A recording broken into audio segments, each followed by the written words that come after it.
The Short Game is listener-supported on Patreon. If you'd like to support the show and join us on our Discord, head to theshortgame.net or patreon.com/theshortgame.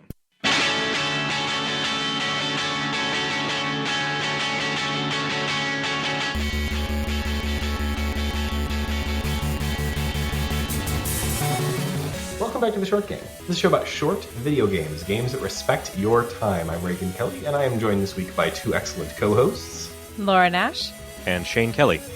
And this week we're talking about a game that I have been eager to check out since it was recommended to us by a couple of different folks on the Discord, and that is Iron Lung.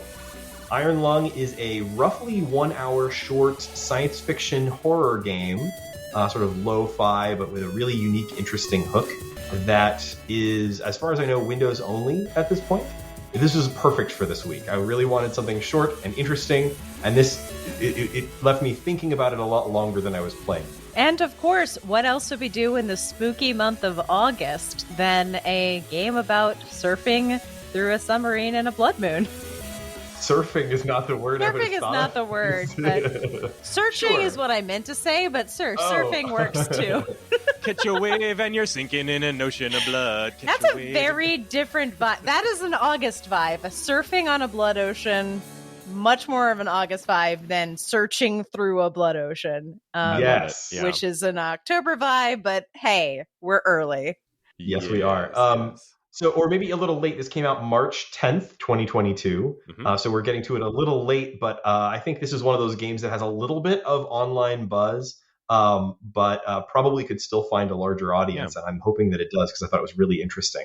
I wound up seeing a lot about this on social media, and it had me thinking about how little games like this are promoted on social media, because this had probably its greatest amount of coverage. And if you look at the Google trends on it, I was kind of curious, like when did this thing really pop off? And right from when it was released in March, it was really into late April that it had its kind of peak of people searching for it, people looking it up, and people writing about it. And one of the things that kind of had me thinking about was, like, if you are someone like the person that created this, who's, if we haven't already mentioned his name, David Szymanski. And if you are a David Szymanski, how do you get this kind of content in front of people? And I think you kind of get there these days. If you have something commercial, you get there with like influencer marketing, right? But you're with something like this that's so slight. It really seemed like the avenue for this. It's laser targeted at the variety streamer, like the Twitch streamer who's trying to play a million games at once. I mean, we don't not resemble that. We are a podcast that is a bunch of people who basically are trying to play as many games as we can, which I don't recommend it as a way of engaging with any form of entertainment, is just to try and shoot for quantity. But it is a lens that I would dispute your characterization a little bit, but please go ahead. Well, yes, Raygan, the concept of the show is a little bigger than that. That's true. But on its face, like us and like the reaction streamers of the world are both doing the same thing, in that we're both trying to have a lot of variety in terms of what we actually play. And anyway, I don't know, how do we find games like this? How does stuff like this make it onto our plates? Actually, I just did a quick search on the Discord, and this game was first recommended by Jesse on our Discord. Thank you very much to listener and patron Jesse, who said, I played Iron Lung last night and it shot into my Game of the Year list. I loved the mechanics and how it tells its story. Really simple and brilliant. It was so my kind of thing. And then he continued to bring it up again. That was a couple months back. He continued to bring it up again when it dropped off of my radar, which was actually very helpful. Listeners, if you pester me, eventually I'll get around to it. Yeah, this is one that kept coming up for me. I saw a lot of people discussing the game on TikTok, which occasionally stuff breaks through for me on TikTok, although mostly my TikTok For You page is absolute trash. And I even had just like 2 days ago when we'd already played it. I'd already played the game and was, assembling my notes about it. A friend of mine who is a barista at my local coffee shop named Mac recommended it to me again and said, "Hey, I've played this game. You should really do it for the show. It's called Iron Lung." So this is a game that's found a big audience, but what is kind of cool to me is, it's not surprising looking at this game that it's the work of one person, but what I did go on to find is that this guy has a bit of a niche with games like this, and having really enjoyed this one, I want to go back and check some of the others out. His biggest game, though, is really nothing like this. I don't know if you guys have heard about the game Dusk. Mm-mm. Yeah, I just clicked on this, and it looks like a boomer shooter type of thing, Exactly. and I feel like I've seen it somewhere before, but I've never played it. It looks kind of cool, though. Yeah, because what's kind of interesting about Dusk is I checked out a little interview with him about it, and he also did like the single player campaign for Dusk, like kind of all by his lonesome. But there was like a larger team of like I think around 10 people, and everybody but him was making multiplayer levels and doing QA, which I thought was just an interesting little structure for the team. Like he's like toiling away making this little 3 polygon shotgun kind of game, and outside of this context, but he's made games like this like many times. Like he made all the way back in like 2014, he made a game called Finger Bones that was kind of a horror walking sim. And then in 2014 made a game that I think sounds really good called The Moon Silver. And this is still like a few years before Dusk came out. And it's a game where you're walking around an abandoned island. Basically, this is triggering some of the screenshots from it and stuff are triggering some of my like walking sim brain. We were a great fan of simulated walking on this podcast. Yep. Absolutely. But like, it's kind of a PS1 looking version of that with like a horror elements to it. I like that. I don't think I've actually played a lot of walking sims that do that retro look, and I feel like it's a cool overlap. And that's not even the only one. There's after The Moon Silver, there was something called The Music Machine, and another one called A Wolf in Autumn. Honestly, it seems as though this guy is kind of turning out this kind of experience pretty frequently, which is really cool. This one is the first one that's risen to my like level of awareness, but there's kind of a lot going on in this game, even though it is super stripped down and simple. And I just really like that about it. And it really delivers on the premise in a way that works. And it was so short and so fucking weird. I don't know. How did you guys like this one? Yeah, it's interesting. Like a lot of games get marketed as being film-like, and usually that means something about the editing. This felt like a movie to me, mainly because of the vibes and the length. It doesn't play like a quote unquote movie game, but this really was like a good like sit down and watch a horror movie kind of experience for me. It has like a really good central like weird horror conceit that it executes on through some pretty cool and unique mechanics, and it's got a neat aesthetic, and it has a really good vibe that builds the horror slowly and then very quickly. I liked it a lot. I thought this was a really when it got recommended to us, I thought it was going to be long. I assumed it was going to be very survivalist, multi-stage. I enjoyed like the compactness made it a lot more tense because I was able to stay in it.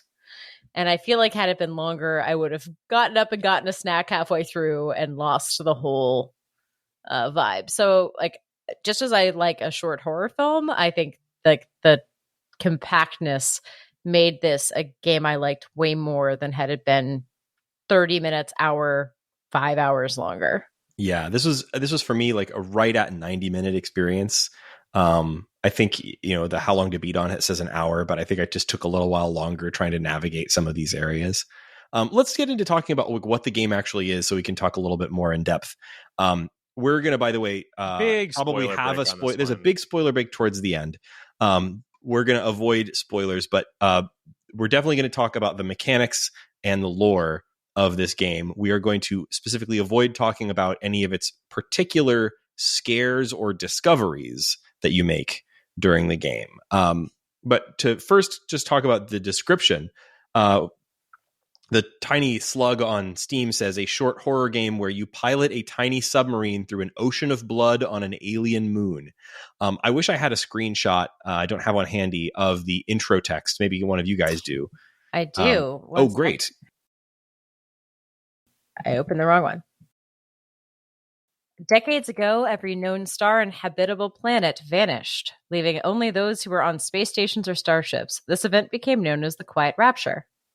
With supplies dwindling and infrastructure crumbling, survivors are searching for any trace of natural resources in a universe of barren moons lit by the ghost light of a vanished star. One such moon holds a strange anomaly, an ocean of blood. You are a convict tasked with exploring this anomaly in a makeshift submarine nicknamed the Iron Lung. It was not designed for this depth, so you will be welded inside and the forward window will be closed. There was no time for training. If successful, you earn your freedom. Press any key to continue.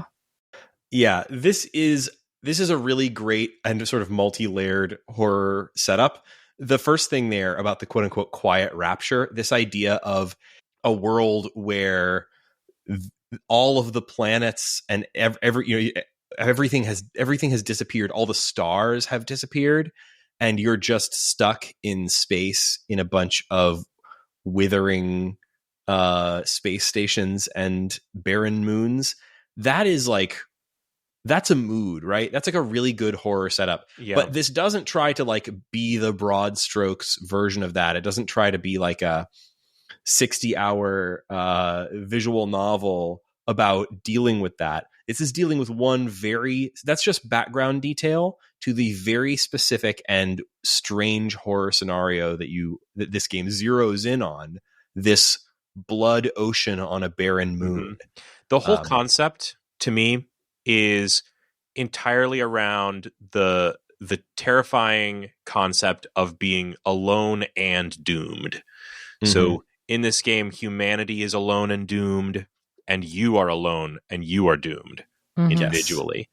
And the kind of the creeping isolation and the fear of that isolation, not just even from the rest of humanity, but from your own surroundings, because they begin the game by sealing shut the one porthole in the vessel, and it never reopens. You only can interact. This is probably the most notable mechanical thing about the game that I think also hits this same feeling of hopelessness and isolation, is to see anything around you.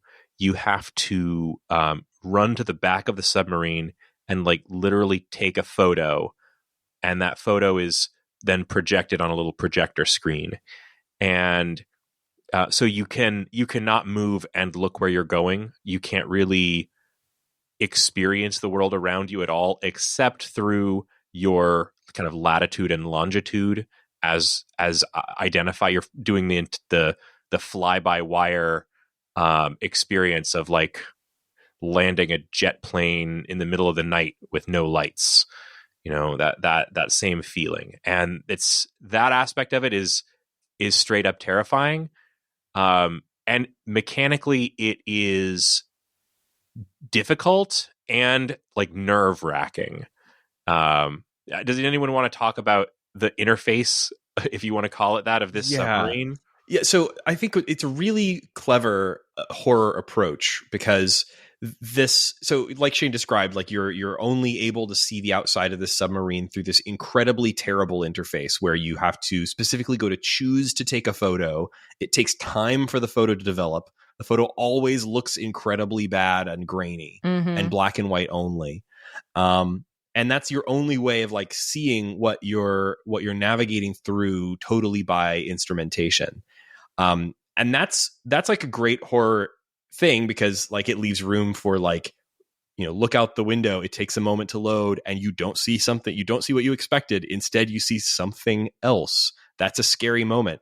But even just the act of using this thing is like an exercise in building tension. It sounds like it's just going to be a frustrating thing, right? Like, give me a bad interface to use in order to do the one thing that I have to do in this game, navigate.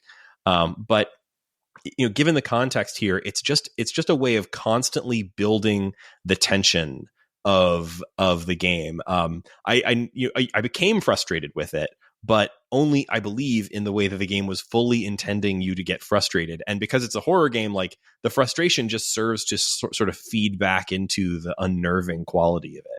And at times I got good at it and I got into a flow state and it was very like, I know exactly what I'm doing. And you get into this rhythm and you're kind of just as you would with any repetitive task, like you get like people who knit, like you get into this flow state and you kind of just focus on that. And then that made the bangs, the things happening around me that I'm not sure if we should talk about before spoiler break. Those became so much better because I'd forgotten temporarily that I was in a submarine in an ocean of blood because I was focused on the puzzle. Yeah. An intensely like absorbing and then like alternatively scary element of that is the way that it has like a range finder that tells you if you're getting close to something that will then start to beep. Like if you're getting close to a wall or something, it's just a shrill beep, beep, beep, beep, beep, beep, beep, beep, beep, beep, beep, beep, beep, beep, beep, beep. And then at some point when you're playing this, I don't know if everyone here had the same experience, but I definitely, as I was learning to pilot the thing, crashed into the wall and got a very loud sound. Because I thought it was, I didn't realize at the beginning it was walls. There's no manual. I thought it was like things chasing me. So I would try to like run away from it and I would hit like that's how I died the first time is I thought I was running away from it. And then I looked at the map and I was like, that's a wall. No. You panicked. Attack of the walls. You panicked and ran from the wall. Good job. In which case it smash cuts to black and you get the title screen, which is one of the funniest and then just a little achievement pops up in the corner that says like, congratulations, you hit a wall. Yeah. The interface itself like is not a perfect view on this game, right? It's not like this is extremely lo-fi. It's lo-fi by way of lower fi, it's your control over the submarine is incredibly primitive, and then your view of the world outside the submarine is primitive, and even the graphics that are used to present the submarine is incredibly primitive. And like it all comes together in a way that makes you feel like none of this shit is going to work and it's all going to get me killed, and so of course I'm doomed. I just loved that aspect of it. As you're going down, the objective that you have is all on this map, and there's a key to bring up the map. And the map has something like 10 locations that you have to visit and take a picture. You have to go to a specific location. It'll give you the X and the Y, and it'll also give you the angle that they want you to take the picture at. And when you complete that, you get a check mark. But I think really importantly, you don't see yourself on this map. So all you can do is use the X and Y readout that you get from the submarine itself to navigate, and then turn to the specific angle they want, run to the back of the boat and take a picture. And that's really all that you can do. You have this first person interface. You're embodied, you're experiencing the space inside this submarine, but that space is tiny, and the interactions that you can do are tiny. And every time you take a picture, you're going to see some weird shit. as you get farther and farther into the game, there's more bizarre stuff. We're going to all talk about that after the spoiler break. But the only other thing to interact with inside the sub is a computer. And the computer just lets you type in keywords. And there's not very much that you can get out of this computer. But if you start with some of the nouns that you heard in that intro screen, things like the silent rapture, things like blood Iron ocean, lung. yeah, Mm-hmm. Iron lung. You're going to get there. You're going to find, and once you start reading about some things there, you're going to get info that you can use to look up other things, and you get a somewhat more of a nuanced picture of the world, of what remains of the solar system, I should say, outside of your tiny, tiny coffin. By the way, I found reading the Steam page for this that the computer was something that was patched in later, like it was not in the game at launch, and it was just that the developer clearly has something to be proud of here with this setting. I think it's interesting, and he says he's considering more games in this setting, which I think would be smart. But he wanted to a way to drip a little bit more lore than he had with the intro and outro text. And so, added this basically broken computer with a kind of crummy and censored database to the ship as like an update at some point after launch, which, cool. I like this mechanic. I personally, by the way, did not figure out how to use the computer. When somebody shows me a command prompt, I went up to it and tried all of my DOS and Linux commands that I could think of, and none of those worked. Mm-hmm. And then I was like, I give up. So I didn't look up anything else. I didn't find any of the articles that Shane. So, and Shane, if you don't think it's too spoilery, is there anything interesting you found out of all that? I mean, pretty much anything you would find in there is a little bit spoilery, but I'll just tell you that mostly what it's doing is expanding on what you hear in that very first screen, where it's talking about how the world disappeared. I think one of my favorite details related to that is that there's no record of anyone on any of the space stations that remain, which includes like one around Mars, one that was around Earth. There's no record of some in the asteroid belt, I think. No one was looking out of a window when this happened. like no one saw what happened, but the next moment after people looked out, the planet Earth, the planet Mars, every planet that had a person on it, everything that was inhabited or inhabitable was gone, and only thing left was a few uninhabitable things, non-planets like moons. And yeah, I mean, it's just kind of creepy. And then what you really learn a little bit more is that has this caused mankind to pull together and try to work together and save each other? No, they are actually fighting over resources. Yeah, there are not many humans left, and yet you can spare one to just go deep sea diving in a blood ocean. Well, they spare you because you are a criminal. Yes, and that's about it. They have decided that it's time to execute you, essentially. And you might as well do some scientific research while you're doing that. Yeah, there's an article about that on the computer too. I think it's like compulsory sentencing or something like that is the name of the article, and you get details about it. And there's a lot of stuff in the computer that's censored as well. They clearly don't want you to have complete information about, certainly not about any previous missions like this one. There's a note, by the way, on the floor in the Iron Lung. When you first go in there, if you look on the floor near the... I actually did not find that, by the way. Oh, really? If you, I didn't either. This is right there. Like, it was one of the first things I saw when I went into the submarine. And it's just a note that's on the floor next to the computer. And it reads, "This is not an expedition. It is an execution. When they put you in here, they don't want you to return. And even if you do, and even if they keep their promises, what freedom awaits you? A few dying ships in a sea of dead stars? If there is still a hope, it lies beyond the veil. Hope in this void is as illusionary as the starlight. I will choose to breathe my last here at the bottom of an ocean, unseen, unheard, uncontrolled. They will get their execution. I will get my freedom. And that's all that it says. We all love that. Into it, man. This is a good setting. And it's especially interesting in that, like, he's got this really strong setting, but it is all background to this. What I think is also interesting about it is like I was reminded of another undersea game that we played, wherein you navigated entirely via a UI, and that was In Other Waters. We don't have to rehash In Other Waters again. Please don't make me say why I didn't like it again. I mean, we don't need to, but like, I think it's interesting that like they are both games about undersea exploration where you are basically playing the game via a map, and yet this game I felt so immersed because, you know, it's not like there's any.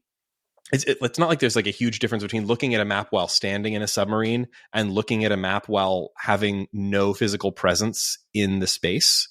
But somehow that actually made a huge difference to me. The fact that like I'm navigating entirely via a map, but I am pulling up the map while standing in the submarine in a 3-dimensional sense, no matter how lo-fi. Whereas like In Other Waters, you're doing the same thing. Essentially, you're navigating an undersea space via a map. But I didn't feel like I was there in any sense because it was just a map. I wasn't in anything, if that makes sense. So I think this is a really cool way to kind of like ground you in a situation that feels like a first person horror while still basically having you navigate via weird buttons and a map. Yeah. Well, let's do a spoiler break. There's not that much to say about this before we start talking about weird ass shit. That's true. There's a lot of weird stuff here. That is, I do want to talk about the some of the things you see via your crap camera in the depths of the blood ocean. Yeah. I will say that before we jump in, that if you are interested in this for the vibe, don't listen to the spoiler break because it is going to be way more tense if every time you look on that camera, you have no clue what you're going to see. Yeah, I agree. It's an hour. If you want to be spooked, don't listen to the spoiler break. Yeah, it's an hour. It's like $6 as well. And I feel like it's a really good price for it. Like you can download this on Steam, Windows only, but like you can play this on anything. It's very lo-fi. And, download it, give it a try. I would strongly recommend folks check this out if they're into like short form horror games. I would also maybe even consider looking on Steam at the bundles that this is in. There's the David, help me with the pronunciation on his last name, Szymanski bundle. And that is all of his little walking sim or horror games. There are 5 of them for $11. So after having played this, I'm very, very tempted to check out. So, some of these are really interesting to me, especially the Moon Silver. So, maybe even take a look at some of these, or you can get it in a bundle with Dusk, the FPS boomer retro shooter. So if you're into either of those things, this game becomes maybe even more of a like low risk purchase. Yeah, I think this seems like a really like a good pickup. I would recommend checking it out. And I am intrigued to check out some of his other stuff at this point too, especially Dusk. That like I've been wanting to play a game like that for lately, and I'm not like ear to the ground about like what are the good boomer shooters, but this guy seems like he's got his head on straight. I might try that one. Yeah, the Dusk one is bundled with something called Dusk. Comes with a game called Dusk 82, which seems to be some kind of roguelike that he made, or like I saw that. Yeah, it's sort of like a retro debate. Sokoban meets horror. I don't know. So it's listed as an 8-bit prequel to Dusk. I appreciate the the retro vibes that this guy seems to bring to everything he makes, and it's not just the like 90s Doom like graphics that he's doing. He's got a little PlayStation, and here I'm seeing even more versatility. The little grid based. I don't know what you would call this style, like barely retro 8-bit roguelike kind of thing. Yeah, for sure. So, pretty cool. I think people should check it out. I'm going to be checking out more of this guy's games. I don't usually come out of the little games we play and say like, hey, I kind of want to see what else this dude is doing, and also have like 5 or 6 or 7 things that I could check out from that. So it's pretty cool. Yeah, very much so. So before we go to spoiler break, I think we've got a little bit of time. Laura, what's making you happy this week? Well, what's making me happy isn't out yet, but I got really excited because I'm a huge Guillermo del Toro fan, and the trailer for his Cabinet of Curiosities anthology series has been released. And I'm very excited about this because Guillermo del Toro's strengths are production design, picking awesome directors he wants to work with, and the stories. Like sometimes his scripts are a little straightforward. Sometimes, he bites off more than he can chew. This solves all of the problems. It's exactly what I want someone with his power to put together. Like him doing an Alfred Hitchcock Presents in October. The list of directors he has lined up is incredible. You've got Jennifer Kent, who did The Babadook, and Essie Davis is in hers. There's Vincent Vitali, who did most of my favorite episodes of Hannibal, including the creepy one with the horse. You've got like one of his go-to cinematographers who did Pan's Labyrinth. You've got the Catherine Hardwicke, who did all the Twilight movies. Like you name it, like the director list it's both diverse and incredible. And that's a really hard thing to line to walk. And every time I look at this, like there's Lovecraft stories, there are classic horror stories. Like it's going to be like at least one of these is going to be incredible. So this is actually the first I'm hearing about this. I am assuming this is an anthology horror television series. It is, and it's going to come out daily, I think, the week before Halloween. Amazing. It's Where's on it coming Netflix. out? It's on Netflix. Hell yeah. And they've given him Netflix money. And he seems to have done a huge deal with Netflix, because this isn't even the only thing that Netflix is getting from him. No, but this is one of the things I'm most excited. And I know we all I have high hopes for Pinocchio. Have you seen anything from his version of Pinocchio? I've only seen a few production stills. It looks really good, and I also like that he's going back to the original source material for Pinocchio, which of course is darker. Yeah, I think I share some of I'm also a Guillermo del Toro fan, but I think maybe a little bit cooler on him than you. Mm-hmm. But I think I share your assessment that he's at his best when he is working with other people, working on production design. He's a not great writing curator. Scripts necessarily. His scripts are always a little bit He's got the Persian woman who did A Girl Who Walks Alone at Night. Like she's directing one of these. I've still never seen that. I want to see that so bad. Yeah, and she's doing one. Like it's gonna be also the cast is all over the place in a really fun way. Like F. Murray Abraham's in here, but also Eric Andre is in one of them, and Rupert Grint. Nice. Nia Vardalos. Like, what is going? Kate Micucci. Like, what? I don't understand, but I'm into it. You guys both watched Nightmare Alley last year, didn't you? Hell yes, yeah. I watched it. I like that better than a lot of his other movies. Like, oh my gosh. I thought that was really good. A lot of people liked. Oh, what was the name of Fish Romance? Shape of Water. Shape of Water. Thank you. I did not like that nearly as much as a lot of other people did. It's not my favorite of his. I liked it, but I was relieved when I saw Nightmare Alley. I was like, oh yeah, he can still really do it for me. And that movie was great. Yeah, absolutely incredible. Just pure Greek tragedy. It was just exquisite. Make beautiful people do ugly things. That's all I want from movies. Man. Gosh, what was that movie? The something Peak or whatever. Crimson Peak. Crimson Peak.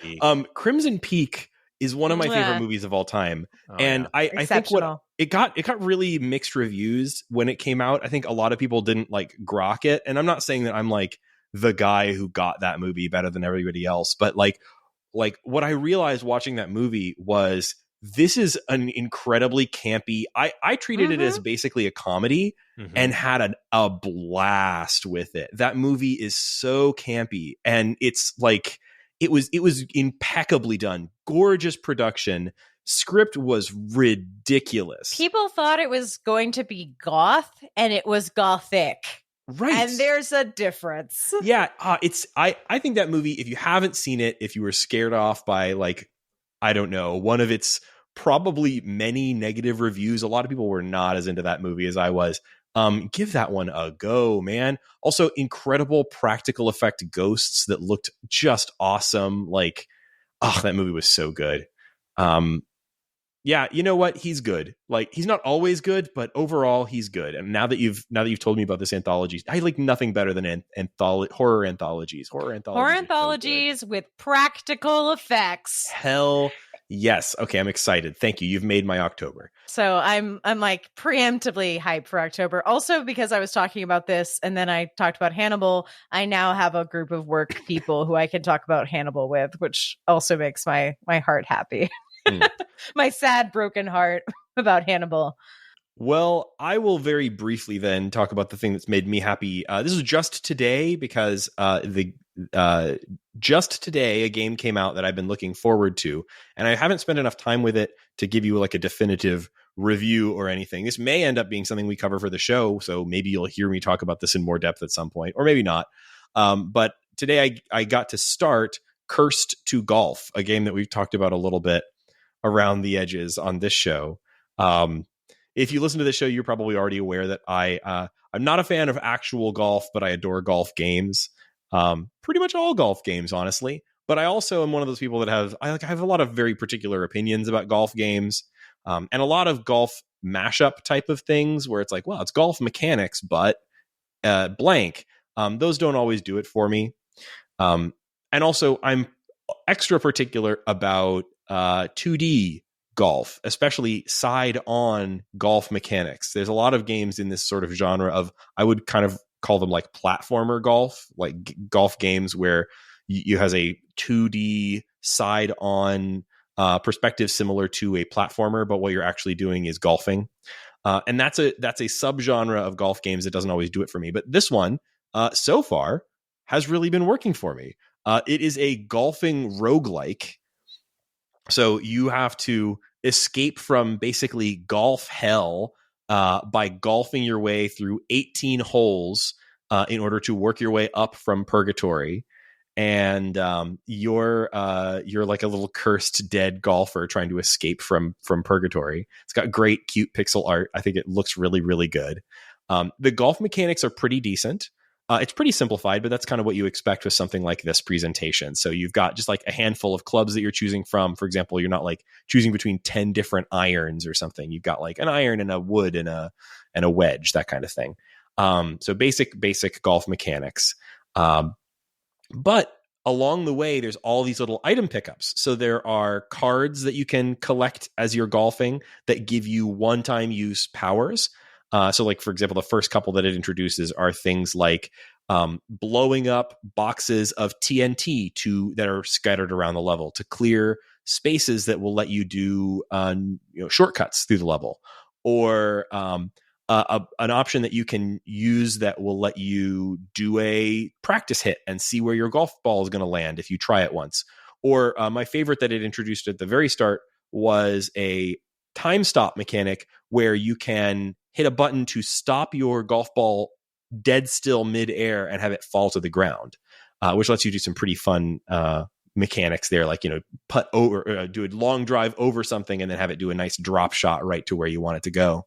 But on top of that, like, it's about like, it's run based. So you're trying to escape through this 18 holes of hell, and you have a certain number of it calls it your par number. You always start every hole with 4 strokes, but that's not enough for most of these holes. And so you have to collect idols along the way by hitting them with your golf ball that add to the par number, so you get additional strokes. And of course, it being a roguelike, this is all run based. You're trying to string together 18 holes of success to make it out. I haven't gotten anywhere near any of that yet. I've still just barely started. But so far, I am really enjoying it, and I can't wait to play more of it. So I think it's out on everything right now. It came out today on Steam and Switch, and I think maybe other consoles too. And I can't go any further than that right now, since I haven't played enough to talk about anything in depth. Really, I've basically played through the tutorial and did one very failed run, because it was my first one. But so far, I'm having a lot of fun with it. Looking forward to playing more. That's Cursed to Golf, in case you missed the title at the start. Hey, Shane, what's making you happy this week? Oh, the thing making me happy this week is going to be a little bit local specific to Houstonians, but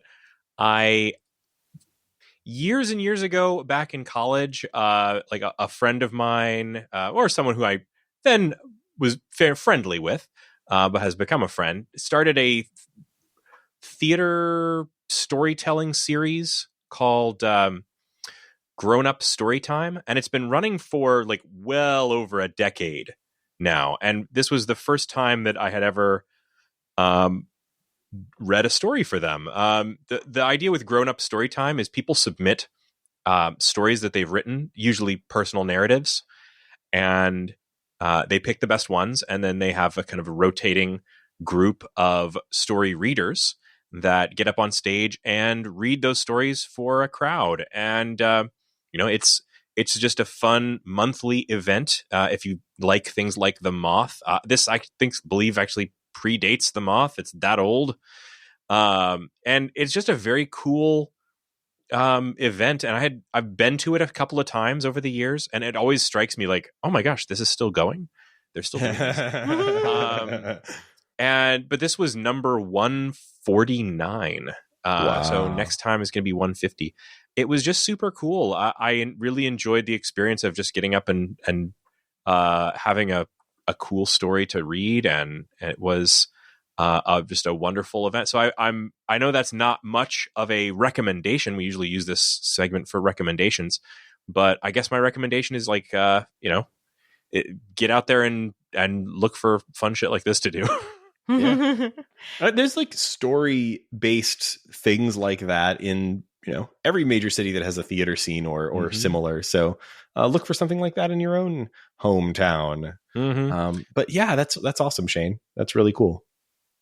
Well, I think it's time for us to do our spoiler break. So before we do that, a little bit of admin and outro. Thank you so much for joining us on this episode of The Short Game. Stick around for our spoiler break after this, where we're going to be talking about what you find under the ocean of blood in Iron Lung. But if you're leaving us here, thank you so much for joining us. You can find our show on the internet at www.theshortgame.net, where you'll find our contact form, links to all of our stuff, our searchable show notes page, where you can look at all of the episodes that we've done over the years. We've got Grown Up Storytime, Pete. We've done over 300 of these. Let's see. You can find us on Patreon at patreon.com/theshortgame. And that is the way that you can support the show. And we really appreciate our patrons that do that, especially new patrons. Thank you, new patrons who've just joined us. We always appreciate that. If you want to support the show, you can do that for even just $1 a month. And anybody who supports at any level gets instant access to our Discord, which is where we chat and talk about the show. We talk about what's going on. We have a What's Making Us Happy channel where we share things that are happening that are fun or neat. It's where we get recommendations for games like this one. It is indeed. So it's the best way. If you have a game that you think we really ought to cover on the show, hop in there and tell us about it. That's our number one way we find things for the show, honestly. I'm honestly begging you to recommend things in other ways too. If you don't want to get on the Discord, if you don't want to be a patron, you can still tell me about games. I am on Twitter. You can still tweet at us at _shortgame. Or you can find me on Twitter at Raygan K. That's RAYGANK. Laura, where can people find you? You can find me on Twitter at Laura J. Dash. And Shane, where can people find you? Also on Twitter at 8BitShane. And here it is, ladies and gentlemen, your spoiler break.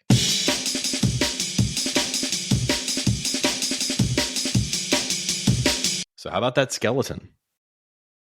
That's a pretty cool skeleton, but I am like 85% sure that is like a herbivore's skeleton. It looks like a horse. You know how they have those flat Like a teeth? horse teeth? I don't know, man. Go back and look at that. It just looked like a dead horse on the bottom of a blood ocean. You're right. You know, it's got that. You're right. It's got that sort of flat teeth. It does look like a horse. Huh. For some reason, in my mind's eye, it looked like a dinosaur. Well, speaking of eyes. Oh, yeah. That's probably my favorite. I kept expecting that to happen the whole time. And I think the nice thing about it is the beginning, you're like hype for spooky shit. And then you get used to the submarine and there's a fire. And then eventually, you know, weird anomalies, big eye, like, yes. Yeah. This is, the buildup is real in this game. The thing that I don't know if we really conveyed before the spoiler break is like how busted the submarine is. Like, super busted. It's real shitty. And at one point it catches on fire and you have to grab a fire extinguisher. Like, I kind of loved the called shot. This calls a lot of shots and then it pays them all off, right? So like there's a fire extinguisher that you can pick up. I wonder why, right? But somehow it still works when the place catches on fire. Yeah, you're like, oh crap. Yeah. I didn't notice for a bit, right? Because like the thing is, the only lit part of the submarine is the interface that you're staring at. Yeah. And so it's not like suddenly you get light. And it's been making noise for a while. And even with headphones on, I was kind of learning to turn it out. And then I turned around and there was fire everywhere. And I was like, no. That's the most brilliant thing about this game is like every time there is something that is going to be that's a scare, you know, and this game is full of great scares, it's going to happen at a time where you have to be focused on like basic geometry of like X meets Y. Mm-hmm. And they tell you there's going to be a fire. They say at the beginning, there's sparks. There is a fire extinguisher. You know there's going to be a fire, and yet I was surprised there was a fire. Yeah. Mm-hmm.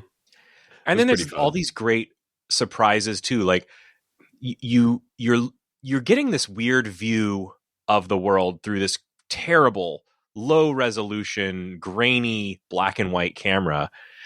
And you know, mostly once right at the point where I had kind of decided, oh, I kind of know what it looks like outside of this. That's when, you know, the ship gets shaken and you go in. The next picture I took was of a giant reptilian eye. I'm like, yes. Hell yes. You know, it's like the perfect, and this is after a few moments of that like depth finder, your fish finder going off, beep, beep, beep, beep, beep, beep, beep, beep, beep. And you look on the map and you know you should be in the middle of nothing. Mm-hmm. And whichever direction, there's a thing. And eventually you're just going to get fed up and be like, I should go take a picture of this magic wall. It's not a wall. That was so good. It's a short game, so there's not a ton of other like surprises. One thing that I thought was like really eerie was there's a number of places where you have to squeeze through a pretty tight passageway. And the first time that I looked at the passageway and realized that it was a wall made of bricks with like columns, that was unsettling in the extreme because, of course, you are on an alien moon under a sea of blood and there is architecture here. That's weird and cool. But then the ending, man, the ending is a jump scare. Which, you know, of course it is. Of course it is a jump scare, but it still worked on me so hard because it waits until you're just about to take the final photograph that you have to take. It waits. The game really waits until you are lined up to take that very last photograph. And as soon as you turn around to walk to the back of the submarine to take your final photograph, boom, it's a giant monster breaking into the ship and it eats you. And it's the title card again. It's a weird message. It's not even the title card. It's like, no one quite knew what to make of all the little bits of the ship that were scattered, but no one really cared. All the photos were lost. No photographs have been recovered. And I'm like, I took so many photos. I took such diligent photos. It's like, here I am dead. You dead man. Thinking like, yeah, fuck you. You didn't get any of those photos. Those useless fucking photos that you sent me down here to take pictures of absolutely nothing at the bottom of an ocean in hell. It's incredible, man. It works really well as a horror thing. The lore side of this, I'm intrigued by. I would play another horror game set in this universe. But what really worked for me here was just like the vibes, man. It was good vibes. It was good horror vibes. Yeah. It's also so good that this was an hour long and not 3. So this is the perfect length for this, because like any longer and it would have dragged, and these mechanics would have felt so flabby. But like this was perfect, man. Perfect length. Good editing. The thing that this did leave me excited about is I did see that David Szymanski, pardon me. I did see that David Szymanski is working on a Switch port for the Moon Silver, which I think would be a good excuse for us to play another one of his games, because I really liked this one, and I just would love to check out another one of these super short horror games from this guy. Yeah, let's give it a go. Listeners, if you have a super short horror game, or really any super short games in this vibe that you can recommend to the show, we would love to hear about them. This is our stuff, man. We like these kinds of things. So shoot them to us. Email, Twitter, the Discord. Yeah. Listeners, when Laura mentioned that we are playing a scary game and it's not October, this show has an unwritten rule, which is that we can't play horror games when it's not October, and then something not horror always has to be played in October. And because of that, historically, romance games. We never play horror games either in or out of October. So if you have horror games that are in the backlog somewhere, we need to know about them. I am now declaring it horror year, maybe even horror decade, guys. Let's play more horror. What? All right. I'm definitely down to play more short form horror.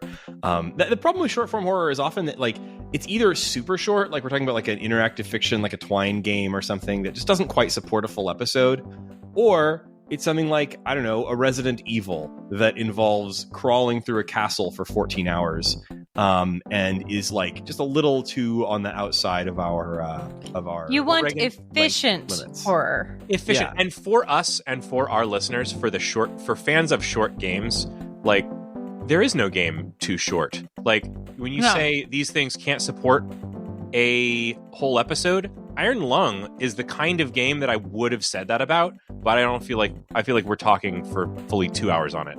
I mean, this game is may I tap the sign that says Dr. Langeskov the Tiger and the Terribly Cursed Emerald, the 15-minute game we talked for a full hour about plus. Oh yeah, still the record.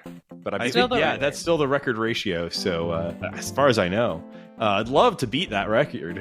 We need to do 3 hours about a 10-minute Flash game or something. Where's our 3-hour opus on Passage? Yeah, man. All right. Well, listeners, thanks once again. That's all we have to say about Iron Lung. But we'll be back with you next week on another episode of The Short Game.